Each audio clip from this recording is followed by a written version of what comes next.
The Boy in the Puddle. This story happened in a small coastal town in southern Mexico in the autumn of 2010.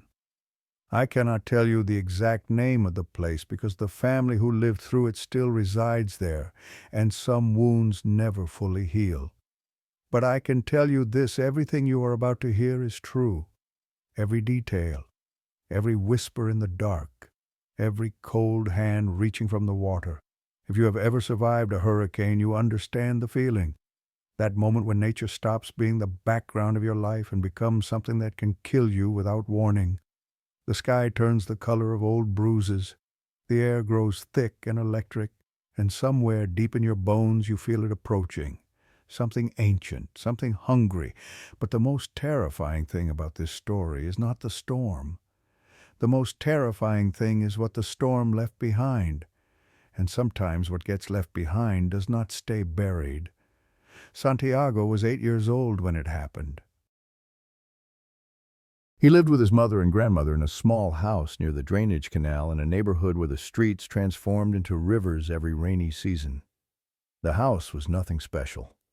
Concrete walls painted the color of faded sky, a corrugated tin roof that sang when rain fell upon it, and windows with iron bars that his mother claimed were for security but always made Santiago feel trapped. If one word could capture Santiago's existence, it would be solitary. He was not alone because nobody wanted his friendship. He was alone because he carried something different inside him, and children sense difference the way animals sense earthquakes before they strike. Santiago was the kind of boy who could crouch in a corner of the schoolyard watching ants construct their tiny empires for an entire afternoon. He was the kind of boy who did not weep when he tumbled and tore his knees open on concrete. He would simply rise, examine the blood with curious detachment, and continue walking as if pain were a foreign language he had never learned. The neighborhood children whispered that he was strange. Their parents murmured that he was touched by something they could not identify. His own mother called him special, but the way the word left her lips made it sound like an apology.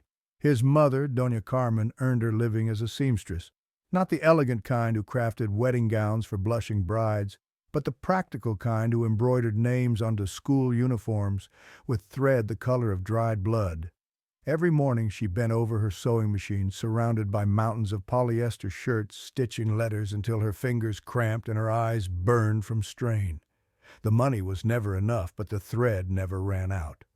Santiago's grandmother was called Abuela Rosario, and she had seen 78 years pass like clouds across the sky. She had lived in that house since before Santiago's mother drew her first breath, since before the neighborhood had paved roads or electric lights. She spent most of her waking hours sitting on the front porch, her ancient eyes fixed on the canal, her lips moving in whispered conversation with presences no one else could perceive. When Santiago was younger, still innocent enough to ask dangerous questions, he had asked his mother who grandmother spoke to when no one was there. His mother had turned away, busying herself with dishes that were already clean, and muttered that old people sometimes talked to their memories. But Santiago observed something his mother refused to acknowledge. Grandmother never conversed with the empty air when sunlight warmed the earth, only when storms gathered, only when the sky turned heavy and gray, only when something was approaching from very far away. The only companion Santiago possessed was a stuffed duck made of yellow fabric. It had been yellow once, bright as morning sun, before years of desperate hugging had faded it to the shade of old butter left too long in the heat. The beak had frayed into soft threads. One button eye dangled slightly loose, giving the duck an expression of permanent surprise at the world's cruelty. A white patch covered its left wing where Santiago had accidentally torn it during a nightmare when he was 5, and his mother had repaired it with whatever thread her tired hands could find. But the most important feature of the duck was the letter embroidered on its round belly, a single letter stitched in thread the color of arterial blood, the letter S. His mother had sewn it there during a night when thunder shook the walls and lightning turned the world into a series of frozen photographs. Santiago had been crying because he believed the sky was tearing itself apart, that the world was ending, that nothing would survive until morning. She had gathered him into her lap and stitched the letters slowly, her needle rising and falling in rhythm with a lullaby her own mother had sung to her decades before. When the final thread was tied, she pressed the duck into his trembling hands and whispered words he would carry forever. "Now it belongs to you alone. It will protect you when I cannot." Santiago believed her completely. He believed it the way children believe in magic, without reservation, without doubt, without the protective skepticism that adults mistake for wisdom. He clutched the duck against his chest every night. He carried it with him through streets and schoolyards. He whispered secrets to it that he would never entrust to any living soul. In his understanding, the duck was not merely a toy. It was a guardian, a friend, the only creature in the world who truly understood the strange thoughts that moved through his mind like fish through dark water. He could not know that this belief would nearly destroy him. 3 days before the hurricane made landfall, Santiago woke at 3 in the morning without understanding why.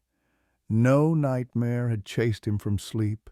No sound had penetrated his dreams. He simply opened his eyes and found himself completely alert, as if someone had spoken his name from a great distance, too far to identify the voice, but close enough to demand attention. His room swam in darkness. Moonlight crept through the gap between curtains, painting a thin silver line across the concrete floor like a scar on gray skin. Santiago lay motionless, listening to the night. Nothing unusual reached his ears. The familiar chorus of crickets outside his window, the distant complaint of a dog who could not sleep, the soft, settling sounds of an old house adjusting to the cool night air. Then he heard it. Water dripping. A slow, deliberate rhythm that did not match any sound the house normally made. Like a faucet with a failing washer, but there was no faucet in his bedroom. The sound originated nearby, too nearby. Santiago turned his head toward his pillow. The duck lay beside him exactly where he had placed it before sleep claimed him. But something had gone terribly wrong. Even in the dim light he could see that it was drenched, completely saturated, as if someone had submerged it in a bucket of canal water and placed it back without explanation. A dark stain was spreading across the pillowcase beneath it, growing larger as he watched, seeping into the fabric like blood from an invisible wound. His heart began to slam against his ribs. He reached out with trembling fingers and touched the yellow fabric. Cold. Cold as canal water in January. Cold as something that had been dead for a very long time. And there was a smell rising from it now. Mud and algae and the sweet rot of vegetation that had drowned and never dried. Santiago snatched his hand back as if he had touched a serpent.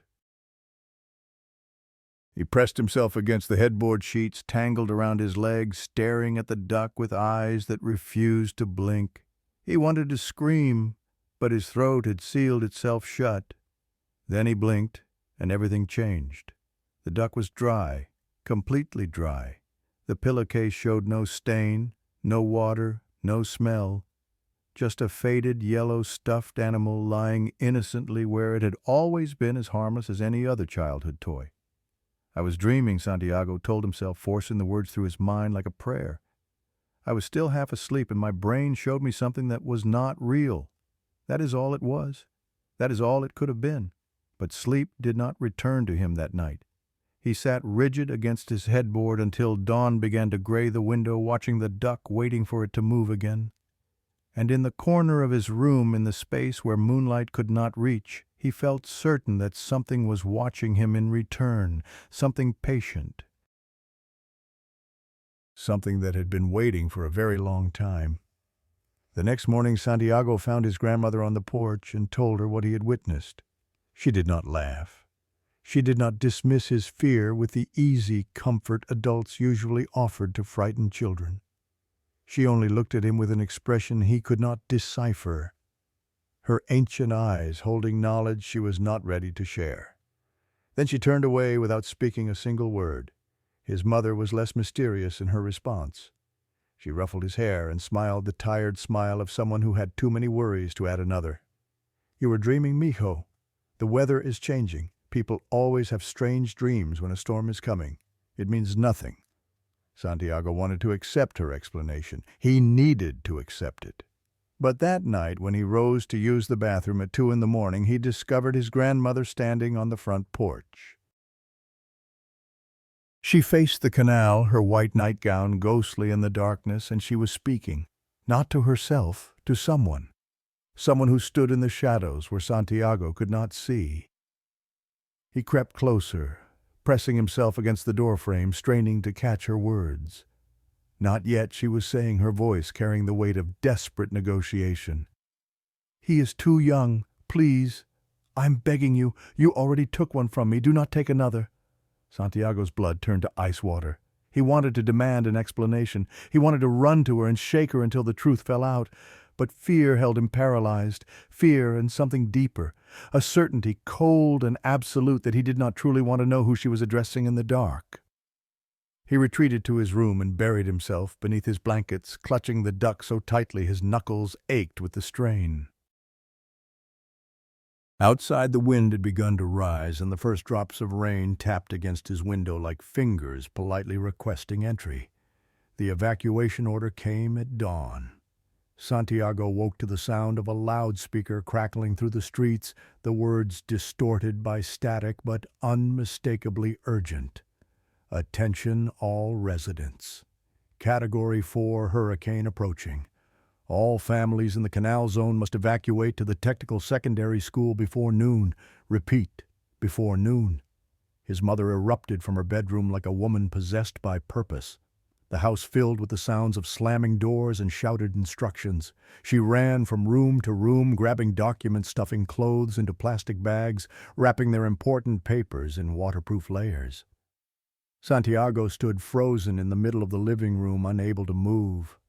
The duck sat on the sofa, leaning against a faded cushion, its remaining good eye catching the gray light from the window. It looked small and vulnerable. Abandoned before the abandonment had even begun. "Get dressed," his mother shouted without looking at him. "Pack your bag. We leave in 10 minutes. But the duck, Santiago started to say. "There is no room." His mother's voice cut through his protest like a machete through sugar cane. "Only essentials. Move now." Santiago wanted to argue. He wanted to explain that the duck was essential, that it was more than stuffed fabric and cotton filling, that leaving it behind would be like leaving a piece of his own soul. But his mother's face was tight with fear, and he knew that expression. It was the expression that meant no arguments would be heard, no discussion would be permitted, no exceptions would be granted. He dressed in silence. He picked up the small backpack his mother had prepared, already stuffed with clothes and water, and a granola bar. There was no space for anything more. The trucks outside began honking their horns. Neighbors shouted to each other across flooded yards. The sky had turned the color of hammered iron. Santiago walked to the front door. He stopped with his hand on the frame. He looked back one final time. The duck remained on the sofa, still sitting, still watching him with its loose button eye. And for one terrible moment, Santiago would have sworn it tilted its head. Just slightly. Just enough to ask a silent question. "Are you really going to leave me here alone, Santiago?" His mother grabbed his arm with desperate strength. "We have to go, right now." She pulled him through the door. He stumbled on the concrete step, his knee scraping open, but she did not stop. She dragged him to the truck waiting in the street, already crowded with neighbors and their hastily gathered possessions. As the truck lurched into motion, Santiago pressed his face to the rain-streaked window. His house grew smaller with each passing second. The blue walls, the iron bars on the windows, the tin roof that would soon be torn apart by winds stronger than anything it was built to withstand. And through the living room window, just for a fraction of a second, he saw something that would haunt him forever. A figure, small, the size of a child, standing behind the sofa, right where the duck was sitting. Santiago blinked and the figure vanished. The truck turned a corner and his house disappeared from view. Just a shadow, he told himself. Just the shadow of something blowing past the window. But there was nothing outside that window tall enough to cast such a shadow. He had lived in that house his entire life. He knew every tree, every post, every object that could block the light. Something had been standing in his living room. Something had been watching him leave. On the truck, squeezed between his mother and grandmother, on a bench meant for fewer people. Santiago felt his grandmother's hand close around his wrist. Her grip was tight, too tight. Her fingernails pressed crescents into his skin. "Grandmother," he whispered, "that hurts." She did not loosen her grasp. She only stared through the rain-washed window at the storm clouds gathering on the horizon, her ancient eyes seeing things no one else could see. Then she spoke, her voice so low that Santiago had to lean close to hear her over the truck's engine. "In 1988, I evacuated just like this. I had a grandson with me then, my sister's boy. I raised him after she passed. He was your age exactly, 8 years old. He had a stuffed animal, too. A little brown bear with a missing ear." Santiago felt his stomach drop. His mother had told him this story once late at night when sadness made her tongue loose. The boy had died in the storm. That morning, his grandmother continued, "He begged me to go back for the bear. I said no. I said there was no time. I said it was just a toy. And that night, during the worst of the storm, he slipped away from the shelter. He went back to the house to save his bear." Her voice cracked like old wood. "They found him the next day. In the house, the water had risen to the ceiling. He had climbed onto a table, then onto a shelf, then as high as he could go. But the water was faster. They found him with his arms wrapped around that bear, holding it against his chest like it could save him." Santiago could barely breathe. "Why are you telling me this?" His grandmother finally turned to look at him. Her eyes were red and wet, but beneath the grief there was something else. Fear, ancient and patient and absolutely certain. "Because you did not go back," she said. "You left it behind. That was the right choice." Her grip on his wrist tightened until he could feel his pulse throbbing against her fingers. "But sometimes, mijo, when you leave something behind, it does not stay left. Sometimes it follows you, and sometimes when something dies in its place, that something wants what it believes was stolen." The truck stopped. They had arrived at the evacuation shelter, and in the chaos of unloading and organizing and finding space on the crowded floor of the gymnasium, Santiago forgot to ask what she meant. He would remember later. He would remember every word when it was too late to do anything but run. The gymnasium of the technical secondary school had been built for basketball games and graduation ceremonies for the squeak of rubber soles on polished wood and the scattered applause of proud parents. But on that night it held 50 souls who had fled from the fury of heaven, and the walls seemed to groan beneath the weight of their collective terror. Santiago pressed his back against the cold concrete wall, knees drawn to his chest, watching. The fluorescent lights above flickered every few seconds, casting the vast room in stuttering illumination that made everyone look like figures in a fever dream. Families had spread across the floor in desperate clusters, huddled together on flattened cardboard boxes and thin blankets that smelled of mothballs and fear. Children whimpered in the arms of parents who could not comfort them. Old women counted rosary beads with trembling fingers. Men sat in rigid silence, their faces carved from stone, pretending bravery they did not feel. The air was thick and wet and wrong. It smelled of sweat and damp fabric and something else beneath something Santiago could not identify, something like the memory of decay. His mother had gone to find drinking water. She had been gone for 20 minutes or perhaps longer. Time moved strangely in this place, stretching and compressing like a living thing that enjoyed human confusion. His grandmother sat beside him, her eyes squeezed shut, her lips moving in endless prayer to saints whose names Santiago had never learned. He should have felt safe. They had escaped the flood zone. They were surrounded by other people, by adults who would know what to do. The walls of this building were thick concrete, built to withstand the worst that nature could deliver. But Santiago did not feel safe. He felt watched. His eyes drifted across the gymnasium, moving from face to face, shadow to shadow. The flickering lights made it impossible to see clearly. People moved in and out of darkness like figures in a dream that was slowly becoming a nightmare. And then his gaze reached the far corner, the corner where the light seemed weakest, where shadows pooled like black water in a hole that had no bottom. Someone was standing there, a child, small, perhaps 8 years old or perhaps younger. It was difficult to tell because the child stood perfectly motionless, not shifting weight from foot to foot, the way living children do, not looking around with curiosity or fear. It simply stood there like a statue facing Santiago across the crowded room. The child wore a shirt that might once have been white. Now it hung gray and sodden, clinging to a thin frame like a second skin made of wet paper. Water dripped from its hem in a steady rhythm, forming a puddle on the floor that no one else seemed to notice. The child's hair was plastered flat against its skull, and its skin had a grayish pallor that reminded Santiago of fish pulled dead from nets. No one else in the gymnasium paid the child any attention. A woman carrying a crying infant walked within arm's reach of it and did not glance over. A man hurried past, his face tight with worry, and his eyes slid across the corner as if it were empty.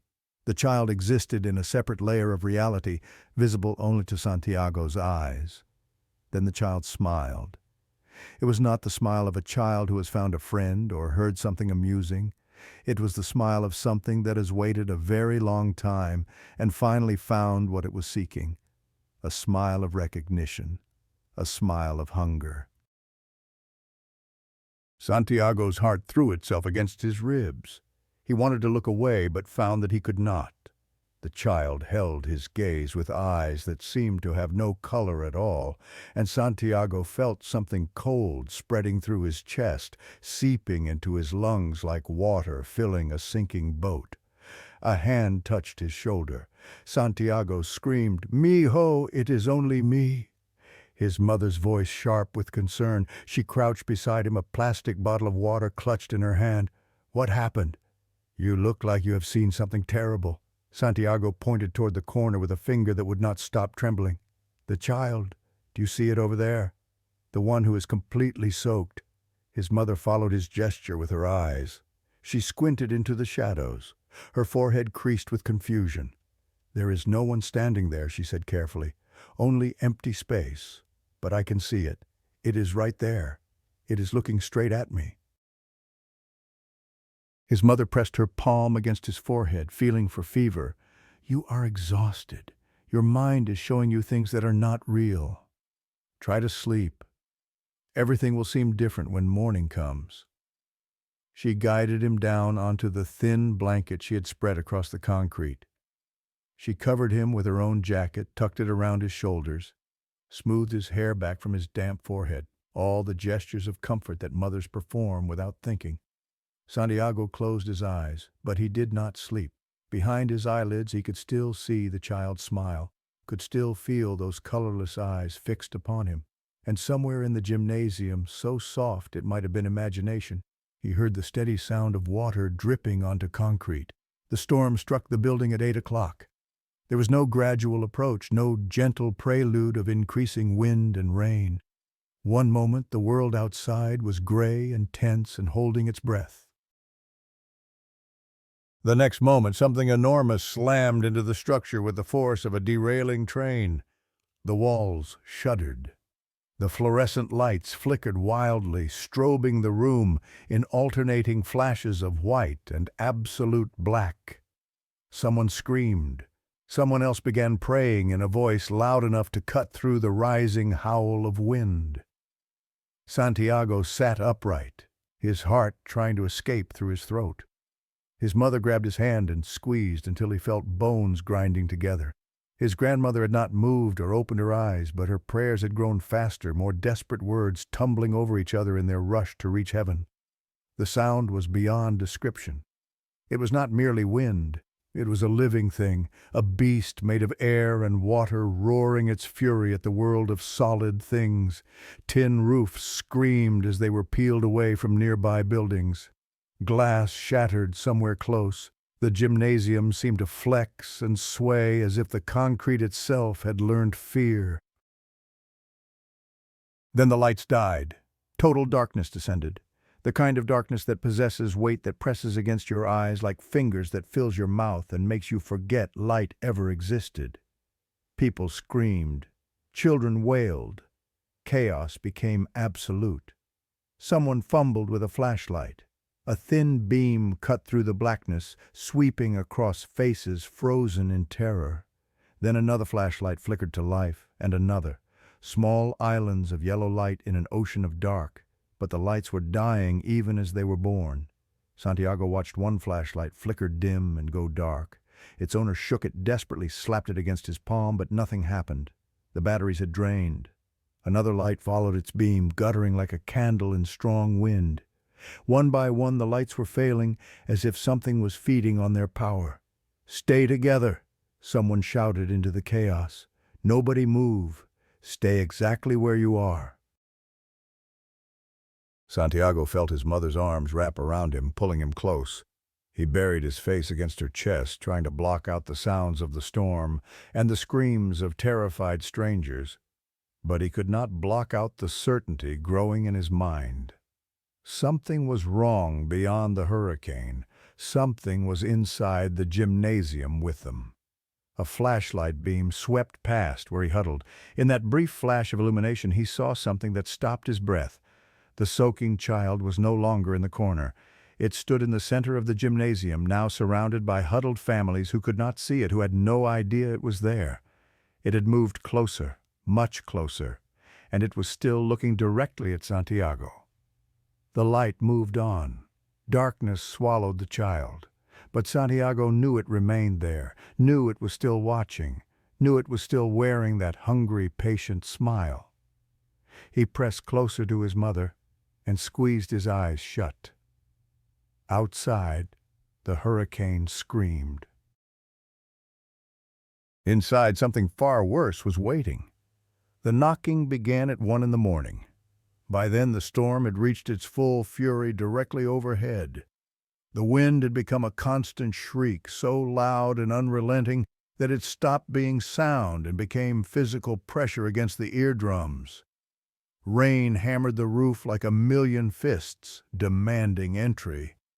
The gymnasium had sprung leaks in a dozen places, water dripping and streaming through cracks, pooling on the floor, forcing people to crowd together in the few remaining dry spaces.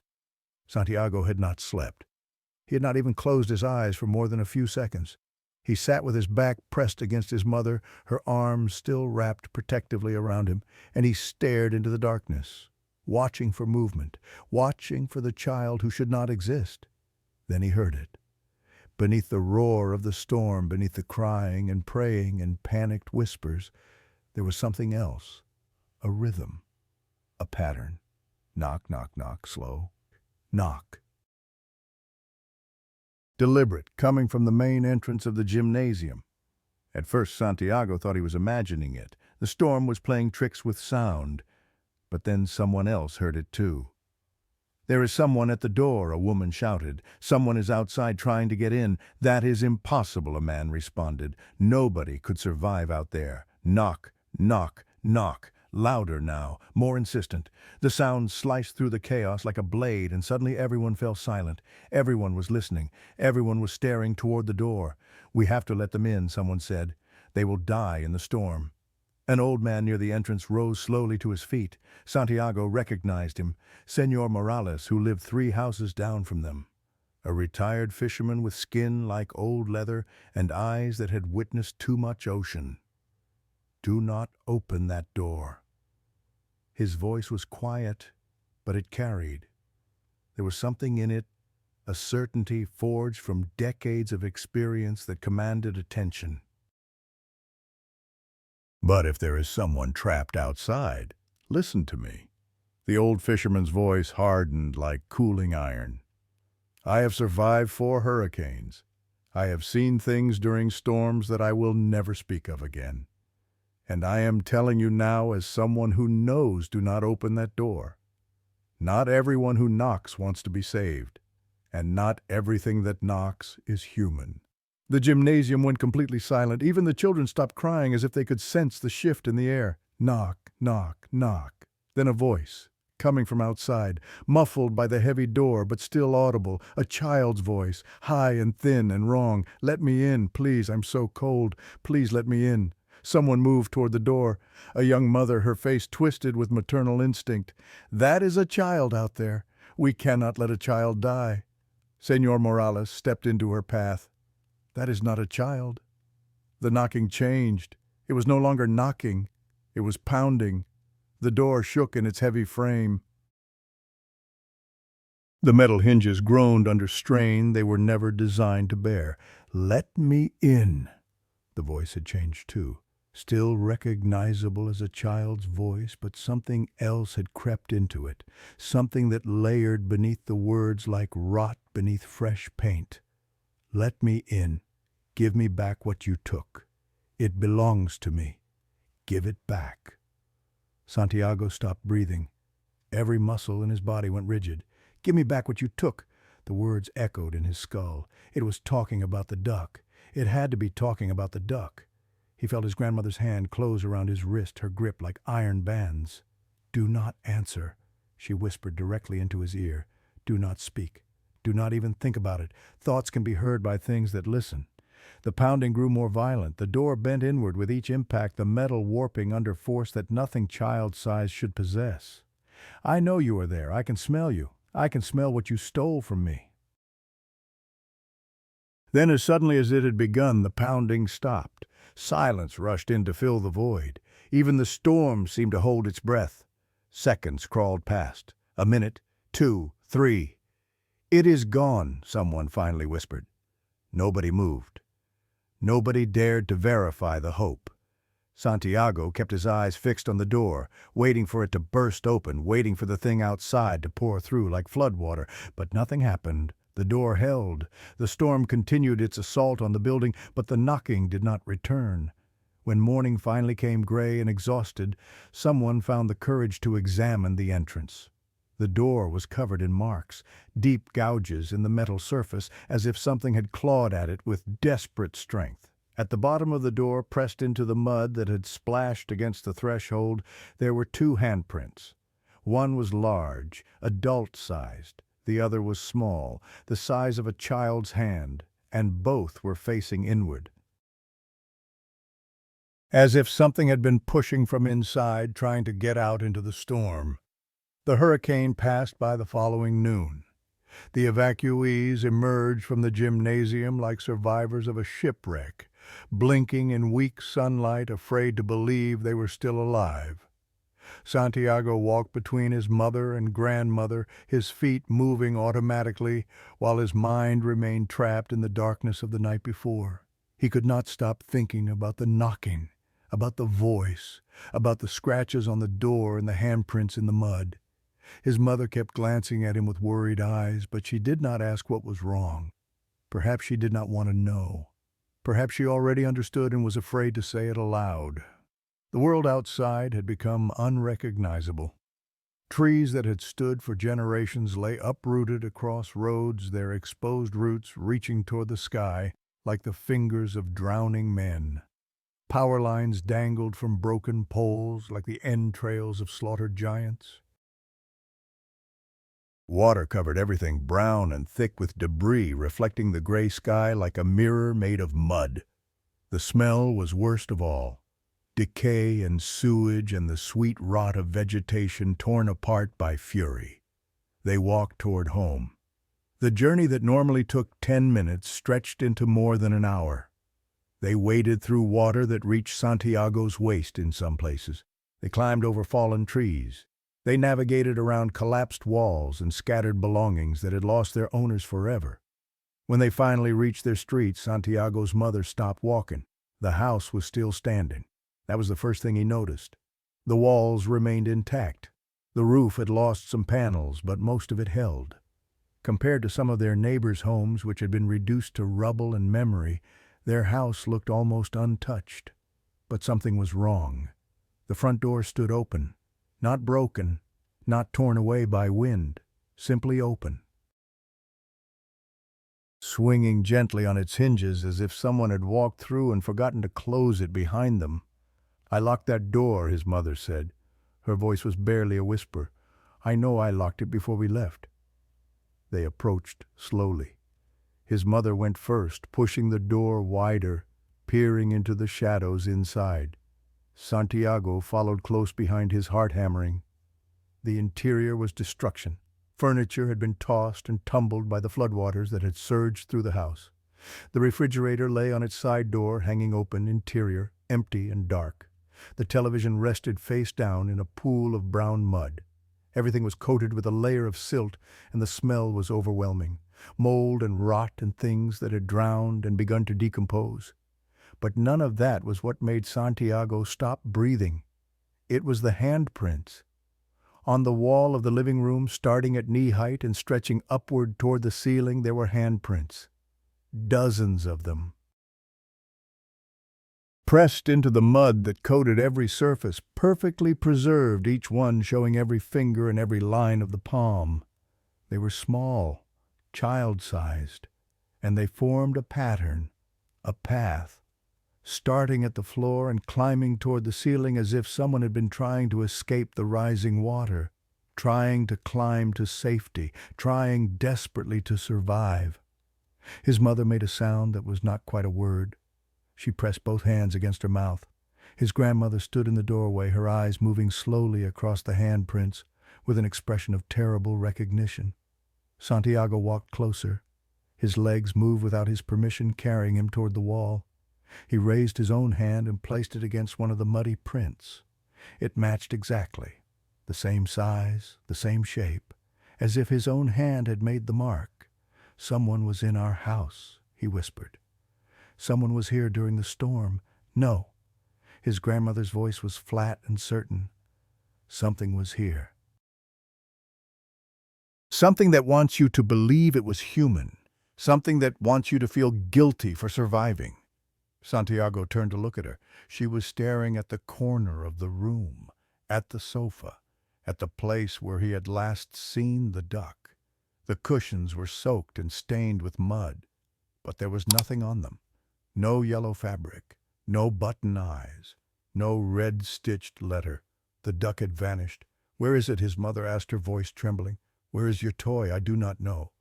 Santiago could barely form the words. "I left it right there, on that cushion. The water must have carried it away." His mother was trying to believe her own explanation.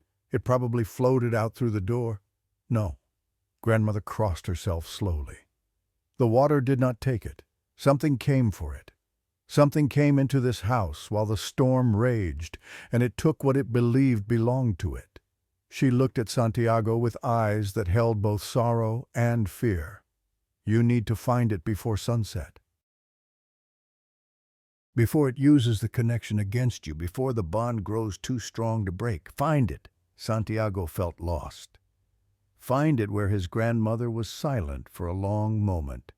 Then she pointed through the open doorway toward the end of the street, toward the place where houses gave way to empty land and overgrown fields. "You already know where it is. You can feel it calling you. You have been feeling it since you woke up 3 days ago with water on your pillow and the smell of drowning in your nose. Go. But remember what I tell you now, do not pick it up. Do not touch it with your bare hands. And if the thing that took it speaks to you, do not answer. Names have power. Words have power. Do not give it anything it can use." Santiago did not understand. But somewhere deep in his chest, in the place where instinct lives, he knew she was right. He could feel something pulling at him, a hook buried in his heart, drawing him toward a place he did not want to go. He stepped out into the ruined street. He did not look back. The vacant lot at the end of the street had always been there, a flat stretch of earth where neighborhood children played baseball on dry days and caught tadpoles in puddles after rain. Santiago had spent countless afternoons there chasing friends, kicking balls, living the ordinary life of an ordinary boy. But today the lot was not ordinary. Today it looked like a wound in the flesh of the world. The flood had transformed it into a swamp. Brown water covered everything, dotted with debris that had washed in from streets and yards and broken homes. Branches and plastic bags and fragments of furniture floated on the surface. The grass had been drowned, flattened into a mat of dead vegetation beneath the murky water. Santiago stopped at the edge of the lot. His heart was pounding so hard he could feel it in his temples and throat and fingertips. Every instinct screamed at him to turn back, to run home, to pretend he had never come here. But in the center of the lot there was something, a pool of water darker than the rest, deeper, blacker. It sat in a depression in the earth, perfectly still, perfectly calm, as if the wind and the chaos of the flood's aftermath could not touch it. The surface was smooth as glass, smooth as a mirror, and in that dark pool something was floating. Santiago took a step forward, then another. The water rose around his ankles, cold and thick, tugging at his legs like fingers trying to pull him down. He could see it now, the thing floating in the black water, a body. Small, face down, arms wrapped around something pressed against its chest. "No," he whispered. "No, no, no." But his feet kept moving, closer, closer, until he stood at the very edge of the pool looking down at the thing that floated there. It was a child, a boy, about 8 years old. Wearing a gray t-shirt with a faded soccer logo, black shorts, blue sandals with a broken strap on the left foot repaired with a rubber band. Santiago looked down at his own clothes. His gray t-shirt with the same faded logo, his black shorts, his blue sandals with the broken strap he had fixed with a rubber band 2 weeks before the storm. Identical. Everything was identical. And clutched in the dead child's arms, pressed against its chest, as if it were the most precious thing in the world, was a yellow stuffed duck, with a white patch on its wing, and a red letter stitched onto its belly. The letter S. Santiago tried to scream. His mouth opened, but no sound emerged. His lungs had forgotten their purpose. His legs had forgotten how to carry him away. He could only stand there staring at his own corpse as understanding crashed over him like another flood. Someone had died in his place, someone who looked exactly like him. Someone who had come to his house during the storm seeking shelter and had drowned trying to reach the thing Santiago had abandoned. Or maybe it was not that simple. Maybe it had never been simple. Maybe the child in the water had always existed somewhere, waiting for a storm, waiting for a chance, waiting for Santiago to leave something behind that could be used as a bridge between worlds. The body moved. Not much, just a twitch, a small shift in the dark water, but Santiago saw it clearly, saw the fingers flex around the duck, saw the shoulders rise slightly as if the corpse was taking a breath. Then the head began to turn. Santiago's paralysis shattered. He stumbled backward, his feet slipping on the muddy bottom, and fell. The impact drove the air from his lungs. Filthy water splashed into his face, into his mouth. He scrambled up, coughing and spitting, and looked back at the pool. The corpse was sitting up. Water poured from its hair, from its clothes, from its open mouth. It turned to face Santiago with eyes that held no color, no white, no iris, no pupil. Just emptiness like windows into a void. The face was his own, not similar, not resembling. His exact face, down to the small scar on his chin from a bicycle accident, down to the pattern of freckles across his nose. But the skin was gray and bloated, stretched tight over waterlogged flesh.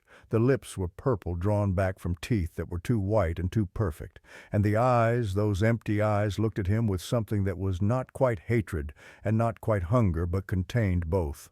"You," the corpse spoke. Its voice was the sound of water draining through a clogged pipe, bubbles escaping from mud, something speaking through a throat full of liquid. "You left me. I did not leave you." Santiago's voice cracked and broke. "I do not know you. I do not know who you are." The thing smiled. The expression stretched dead flesh in ways that living faces could not move. "You left me to die. You took my place in the world of the living.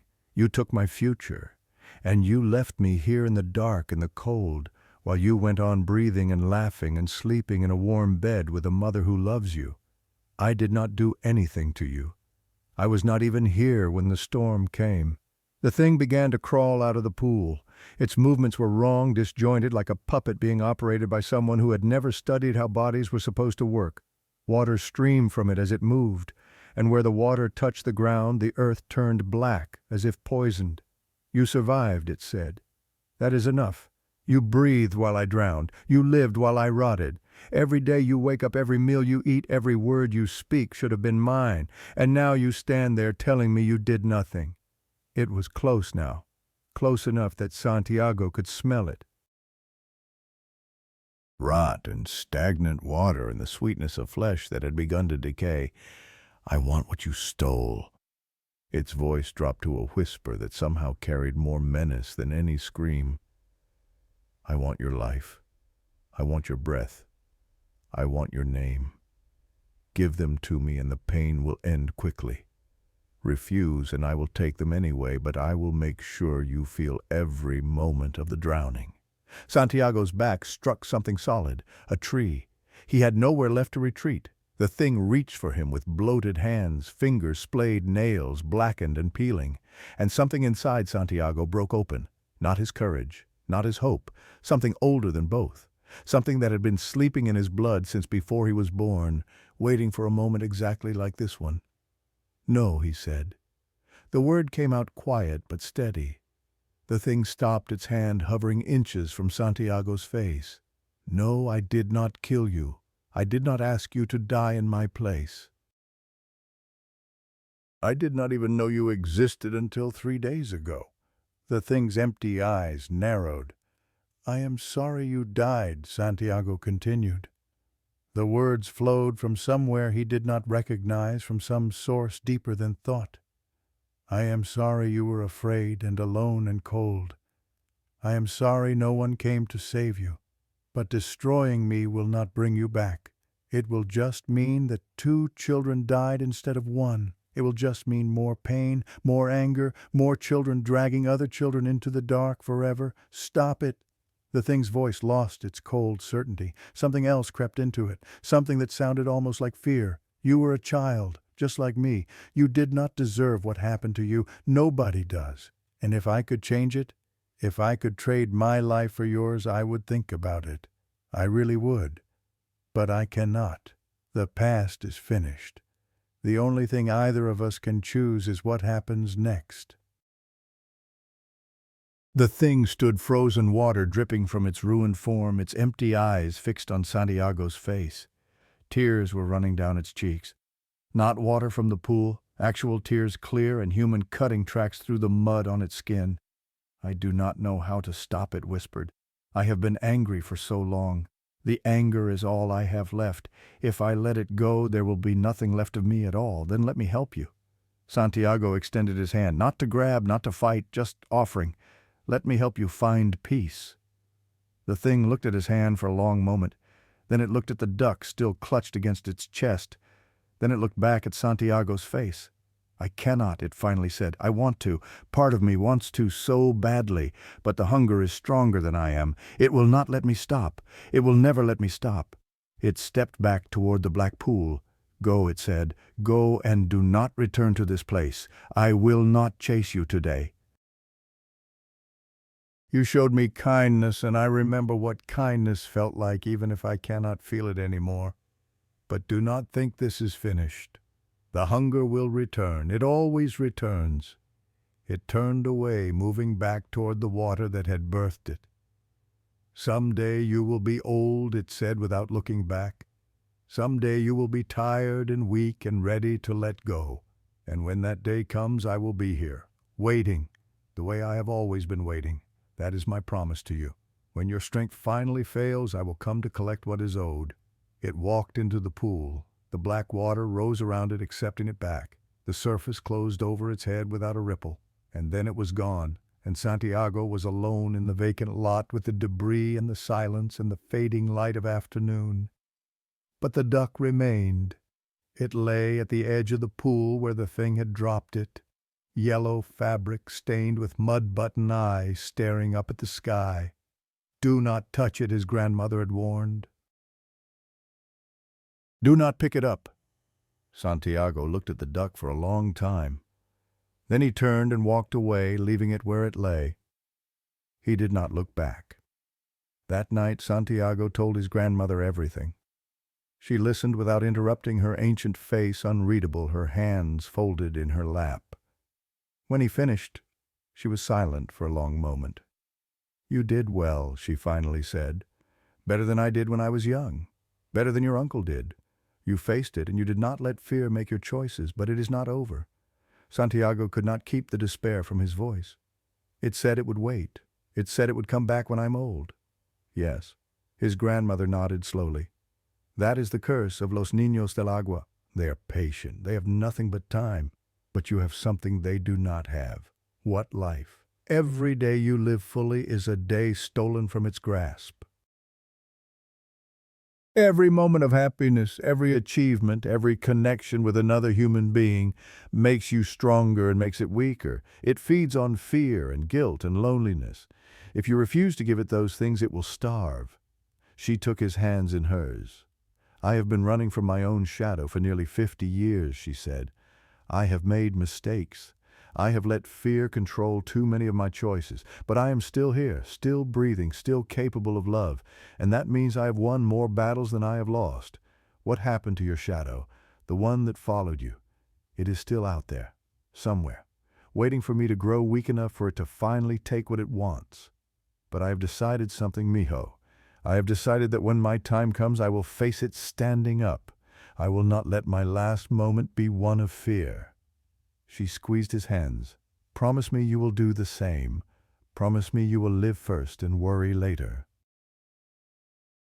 Promise me you will not waste your precious days looking over your shoulder at something that might never come." Santiago wanted to promise. He wanted to believe that he could simply choose not to be afraid. But every time he closed his eyes, he saw the face in the water. His own face, rotted and ruined and waiting. He made the promise anyway. What else could he do? A week passed. The neighborhood slowly rebuilt itself. Walls were patched, roofs were replaced, streets were cleared of debris. Life, as it always does, continued its stubborn march forward. Santiago returned to school. He played with the other children during recess. He did his homework. He ate his meals. From the outside, he looked like any other boy recovering from a traumatic experience. But inside, something had changed. He no longer walked past the vacant lot at the end of the street. He took the long way around, adding 15 minutes to his journey just to avoid seeing that patch of ground. He no longer looked at puddles or pools or any body of water that was too dark to see through.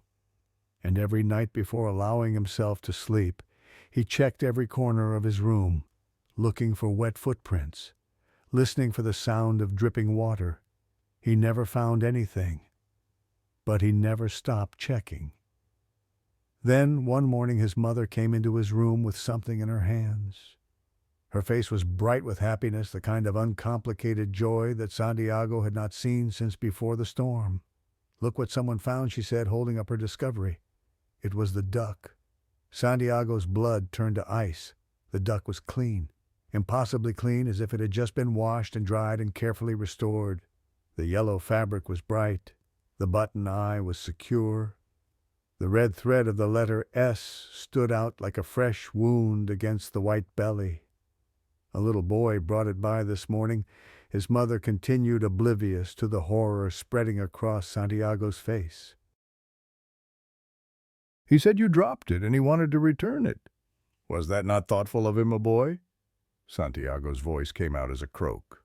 "What boy? What did he look like?" "I did not get a good look at his face. He was about your age, wearing a gray shirt and blue sandals. He seemed shy. Handed me the duck and ran away before I could ask his name."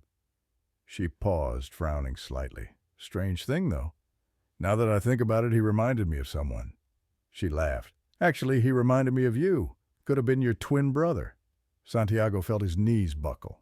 He grabbed the door frame to keep from falling.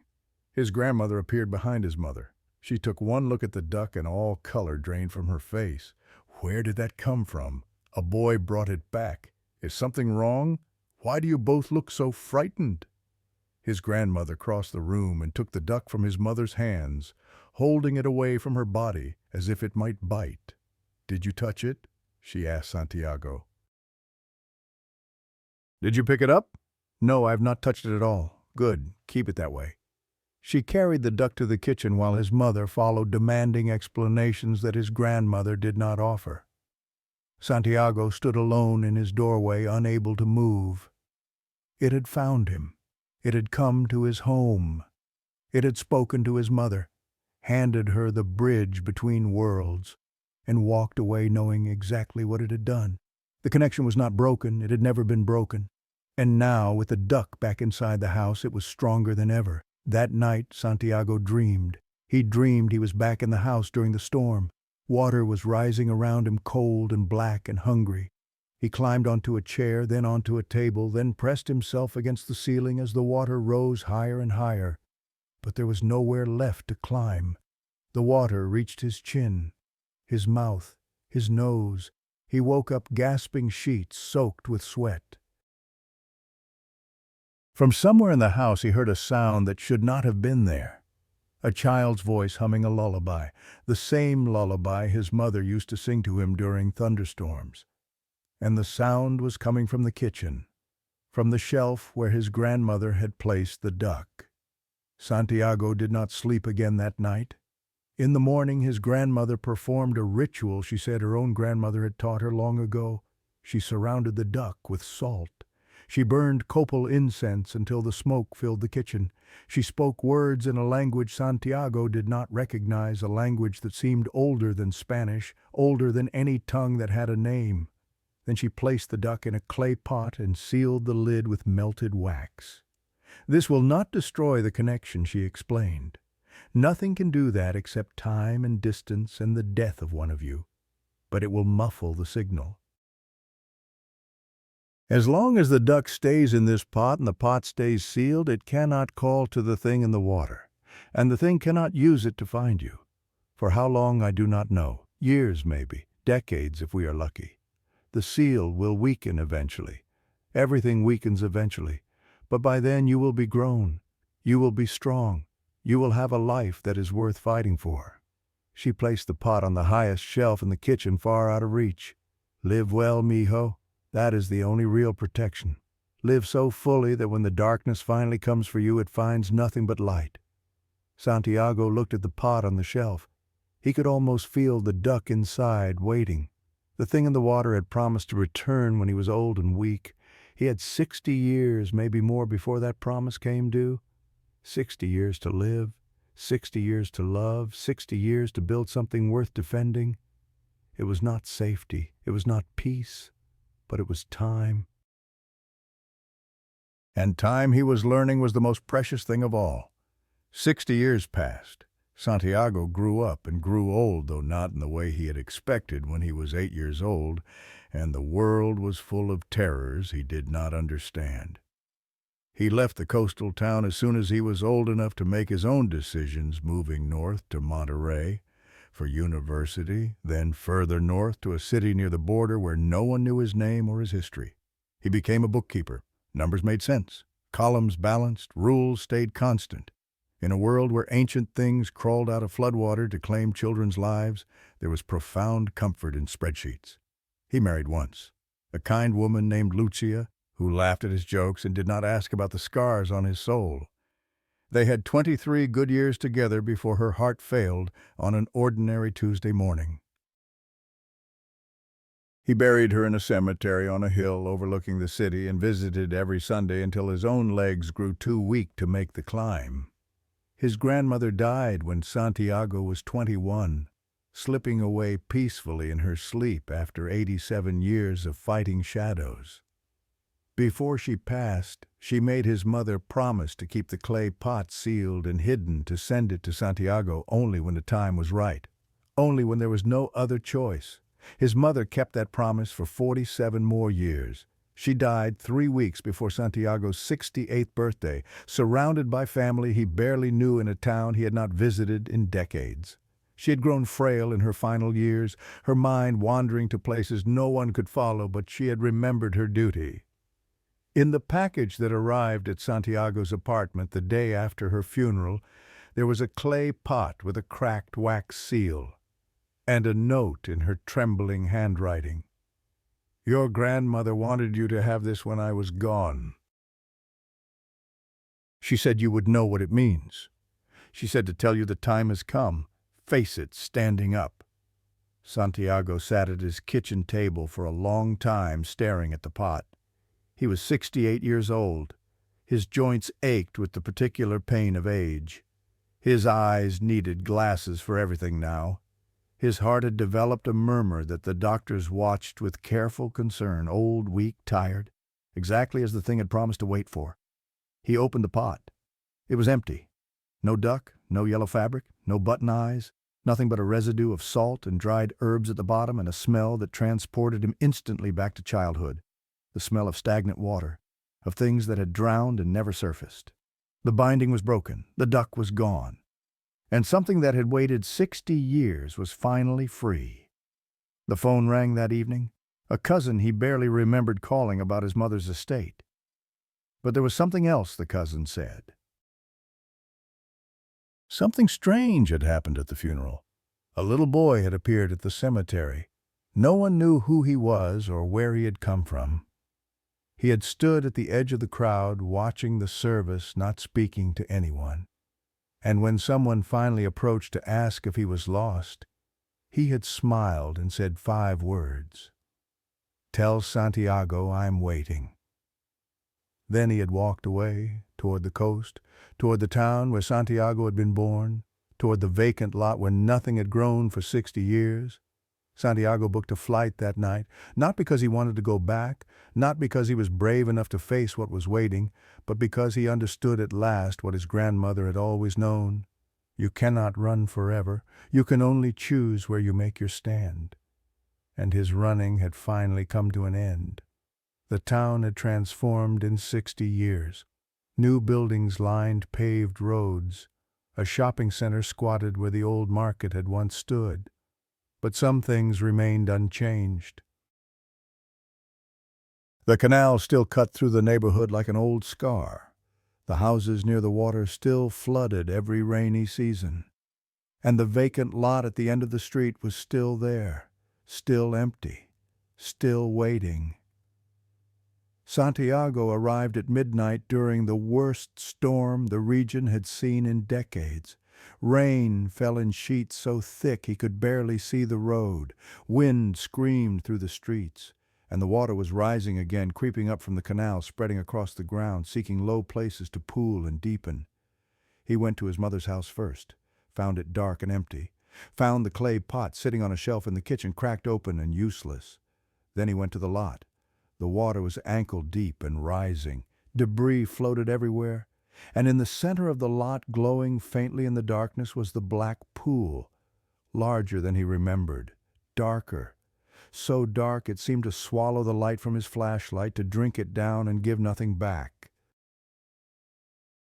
And standing at the edge of the pool, holding a yellow duck against its chest, was a child. His face, his childhood face, the face he had worn when his life still held infinite possibilities. You came.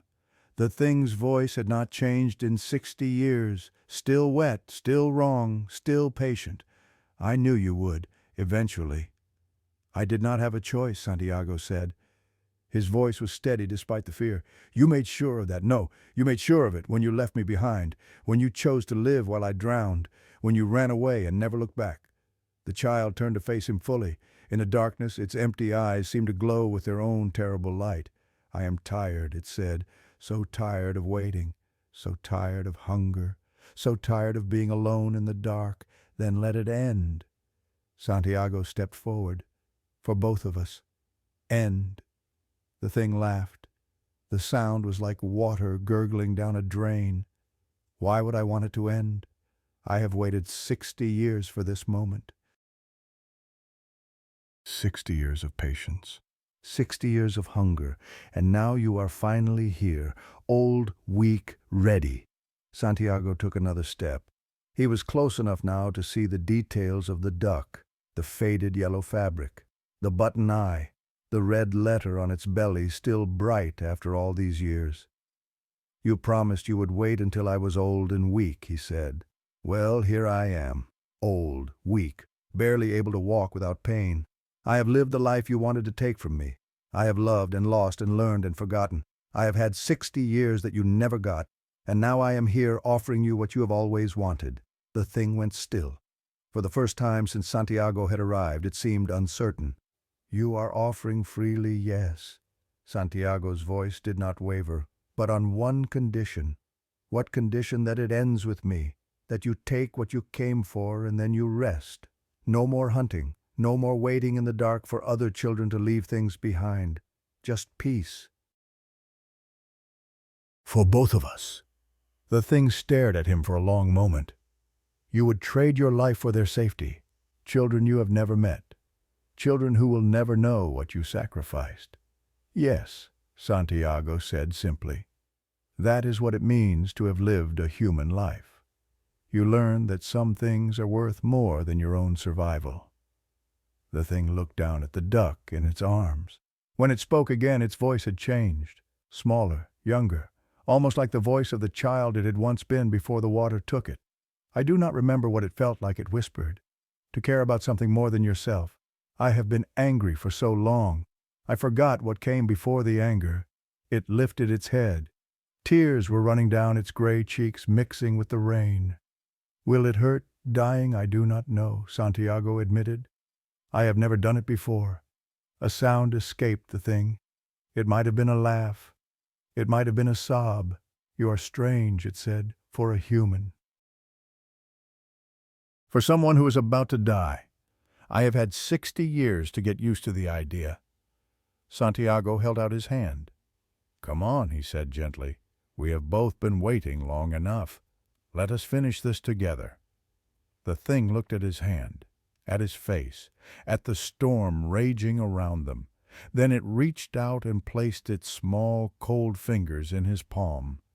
The cold hit Santiago like a physical blow. It was not just temperature, it was absence, the absence of warmth, of life, of everything that made existence bearable. It flooded through his body, slowing his heart, dimming his vision. But he did not pull away. He closed his fingers around the child's hand and held on. Together they walked toward the black pool. The water rose around Santiago's ankles, his knees, his waist. It was cold beyond imagining, cold beyond anything he had ever felt. But he kept walking. The child walked beside him, still holding his hand, still clutching the duck. "What is your name?" Santiago asked as the water reached his chest. "Your real name, the one you had before." The thing was silent for a moment. Then in a voice almost too soft to hear Tomas. "I think it was Tomas. That is a good name," Santiago said. The water reached his chin. "I am glad to know it."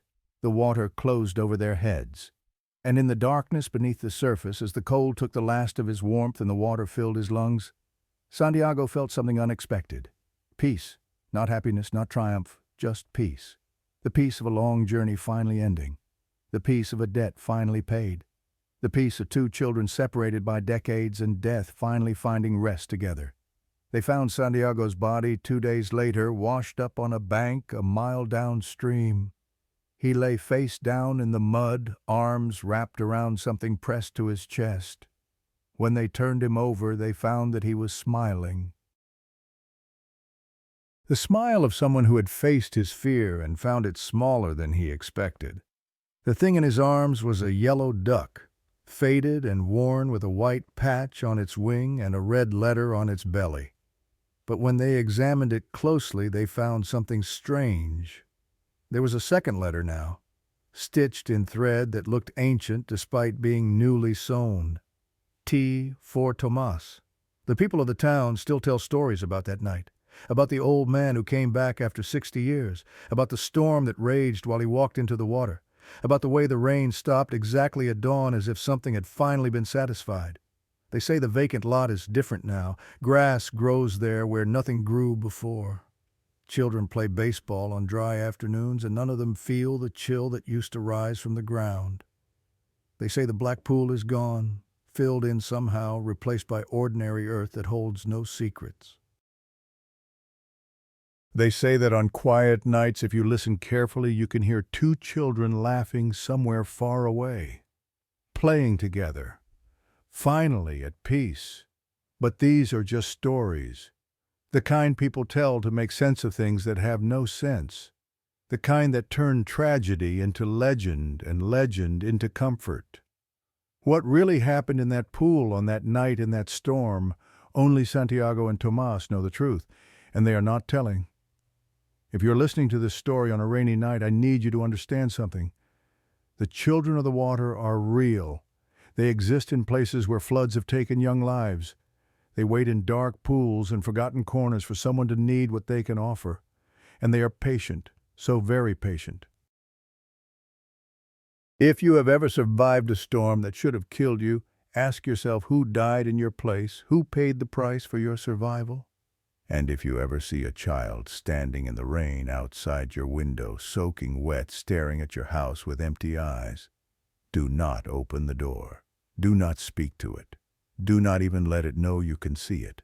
Because once it knows your name, once it understands that you can perceive it, it will never stop coming. Not until the scales are balanced. Not until someone takes its place in the water. This has been True Horror Stories. If you have your own encounter with something that should not exist, leave your story in the comments. We read every one. And subscribe to the channel, because next week we will tell you about something that does not wait for storms, something that is already inside your house, something that has been watching you sleep for years, counting your breaths, waiting for the perfect moment. Sweet dreams. If you still believe in them,